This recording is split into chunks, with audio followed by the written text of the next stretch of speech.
Commentaire de saint Thomas d'Aquin sur l'Évangile de Jean, chapitre 6, verset 11 suite. L'âme du Christ est aussi dans l'action de grâce. Il rendit grâce pour montrer qu'il tient d'un autre, c'est-à-dire du Père, tout ce qu'il a. En cela, il nous donne exemple pour que nous fassions de même.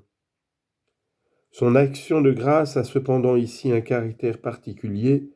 Il nous montre que nous devons, en commençant un repas, rendre grâce à Dieu. Citation. Rien n'est à proscrire de ce qu'on prend avec action de grâce. 1 Timothée chapitre 4 verset 4.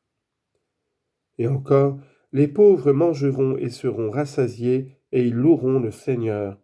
Psaume 21 verset 27. Il nous montre également que sa prière d'action de grâce ne le concernait pas.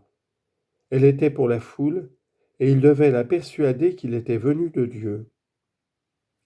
Et si au moment où il accomplit un miracle devant la multitude, il prie, c'est pour montrer que loin de s'opposer à Dieu, il agit selon sa volonté. Il est dit en Marc que le Christ fit distribuer le pain aux foules par les apôtres. Marc chapitre 6 verset 41. Mais ici on dit qu'il les a distribués lui-même parce qu'il est évident qu'il faisait lui-même ce qu'il faisait faire par d'autres. À la lumière du mystère, l'un et l'autre sont vrais, parce que si lui seul refait les forces intérieurement, les autres les refont extérieurement et comme des serviteurs. La matière du repas fut les pains et les poissons, dont on a suffisamment parlé plus haut. Quant au rassasiement procuré par le repas, il fut parfait, autant qu'ils en voulaient. En effet, seul le Christ rassasie l'âme indigente et comble de bien l'âme affamée. Luc chapitre 1 verset 53.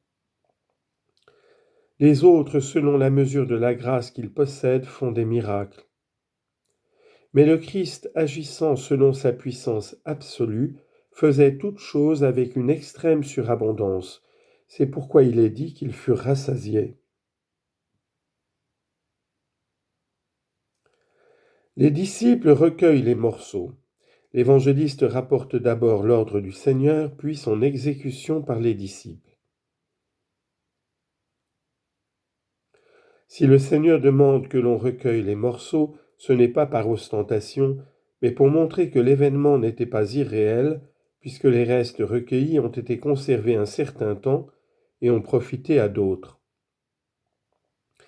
Il voulut aussi par là graver plus profondément l'événement miraculeux dans le cœur des disciples, à qui il donna l'ordre d'emporter les morceaux parce qu'il ne voulait rien négliger pour former ceux qui devaient enseigner le monde.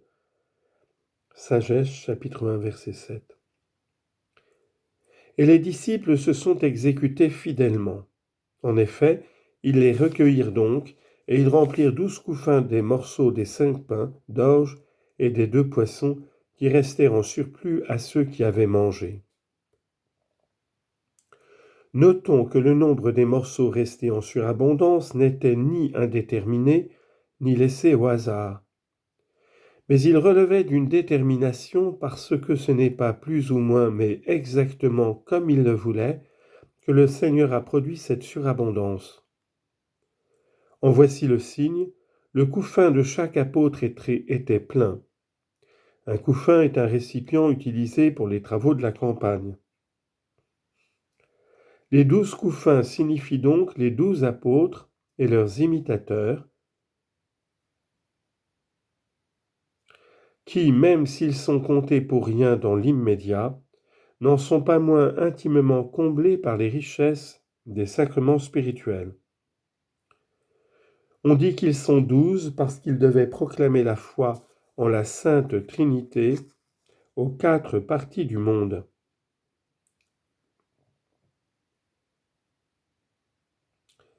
L'effet du miracle.